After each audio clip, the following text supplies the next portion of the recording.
Hey guys, welcome back. आज मैं आप लोगों के लिए लेके आया हूं प्रोनाउन। तो एक लाइन में प्रोनाउन के डिफिनेशन पहले बोल देते हैं, उसके बाद काइंड्स ऑफ प्रोनाउन यानी उसके जो प्रकार होते हैं उसके प्रकार को हम लोग ठीक से देखेंगे। तो a word which comes in place of noun, यानी वो कोई शब्द जो किसी भी संज्ञा के स्थान पे आए उसे हम लोग प्रोनाउन कहते हैं। ये तो आम बात है। आइए उसके जो प्रकार हैं, उसके जो काइंड्स हैं, उसके प्रकार जो होते हैं वो क्या होता है उसको समझते हैं। तो सबसे पहला प्रकार जो हम लिए यहां पे रिफ्लेक्सिव प्रोनाउन। क्या है? रिफ्लेक्सिव प्रोनाउन, यानी आपको पता है रिफ्लेक्सिव, रिफ्लेक्शन आपको पता होना चाहिए रिफ्लेक्शन क्या होता है। तो अगर पता नहीं है तो आइए डेफिनेशन के माध्यम से देखते हैं। When the action done by the subject, when the action done by the subject, यानी जब भी कभी कोई काम सब्जेक्ट के द्वारा किया जाता है, या आपको पता है हर काम सब्जेक्ट के द्वारा ही किया जाता है, लेकिन आगे तो देखिए when the action done by the subject turn back upon it, यानी कि सब्जेक्ट के द्वारा किया गया काम वापस उसी पे आए। क्या आए? सब्जेक्ट के द्वारा कोई भी काम वापस उसी सब्जेक्ट पे आए, यानी कि the compound personal pronoun called reflexive pronoun. मैं फिर से बता रहा हूं आपको, ये रिफ्लेक्सिव प्रोनाउन है। सब्जेक्ट के द्वारा कोई भी काम किया गया हो और वो काम वापस सब्जेक्ट के ऊपर ही आए, उसे हम लोग रिफ्लेक्सिव प्रोनाउन कहते हैं। जैसे के माध्यम से आई हैंड माई सेल्फ। क्या है? आई हैंड माई सेल्फ, मैं खुद को लटकाया। क्या किया? मैं खुद को लटकाया। अब देखिए, लटकाने वाला कौन? मैं। लटका कौन? मैं, यानी मुझे ही लटकाया गया। किसके द्वारा? मेरे द्वारा।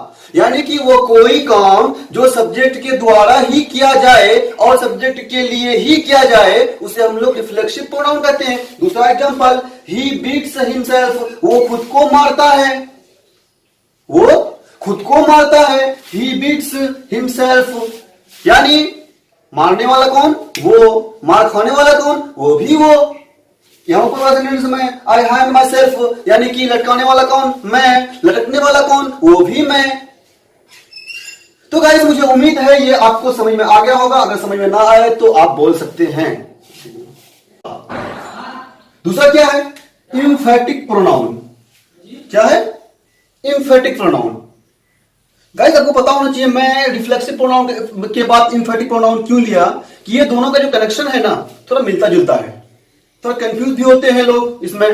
तो आइए उसी कंफ्यूजन को मैं दूर करता हूं इस प्रोनाउन को लेके।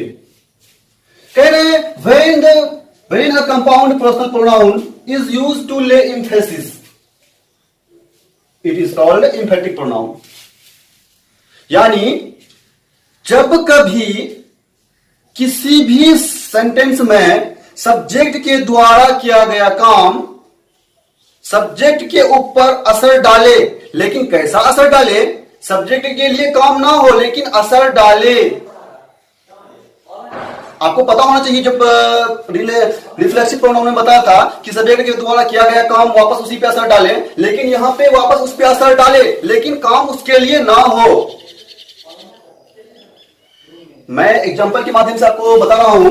आई hand you myself, I hand you myself, मैंने तुम्हें लटकाया खुद से। मैंने तुम्हें लटकाया खुद से। देखिए, पहले वाले जो टॉपिक था उस पे था कि आई हैंड माई सेल्फ, यानी मैंने खुद को लटकाया। अब यहां पे है आई हैंड यू माई सेल्फ, यानी मैंने खुद से तुमको लटकाया। क्या फर्क है? वहां पे यही फर्क है, सब्जेक्ट के द्वारा किया गया काम वापस सब्जेक्ट के लिए ही आता है, लेकिन यहां पे क्या है? सब्जेक्ट के द्वारा किया गया काम सब्जेक्ट के ऊपर असर डालता है कि यह काम तुमने किया है। तुम खुद के लिए नहीं किया लेकिन तुमने किया। जैसे कि दूसरा एग्जांपल है, ही बीट्स हर हिमसेल्फ, उसने उसे मारा, उसने उसको मारता है, वो उसको मारता है खुद से। वो उसे मारता है खुद से। अब देखिए यही दोनों फर्क है। मैं फिर से एक बात बता रहा हूं कि रिफ्लेक्सिव प्रोनाउन वो जब कभी कोई चीज, जैसे आप जानते हैं एक मिरर को ले लीजिए, उसमें अगर लाइट मारते हैं वो लाइट वापस आपके तरफ आता है, उसी तरह से रिफ्लेक्सिव प्रोनाउन है जब कोई काम आप करते हैं वो काम आपके ही ऊपर आए उसे हम लोग रिफ्लेक्सिव प्रोनाउन कहते हैं। लेकिन इंफेटिक प्रोनाउन उसे कहते हैं जब कोई काम आप करें और वो काम आप पे जोर डाले कि ये काम आपने किया लेकिन किसी और के लिए किया। पहला में एग्जांपल था आई हैंग्ड माई सेल्फ, यानी मैंने खुद को लटकाया। दूसरा में उसी एग्जांपल को मैं मॉडिफाई किया, आई हैंग्ड यू माई सेल्फ, यानी मैंने तुमको खुद से लटकाया। मैं खुद को लटकाया और मैं तुमको खुद से लटकाया। यही फर्क है इंफेटिक प्रोनाउन और रिफ्लेक्सिव प्रोनाउन। मुझे उम्मीद है गाइस आपको समझ में आ गया होगा। अगर समझ में ना आए तो आप बोल सकते हैं, दूसरे टॉपिक के लिए आएंगे दूसरे टाइम में। तब तक के लिए टेक केयर, बाय बाय।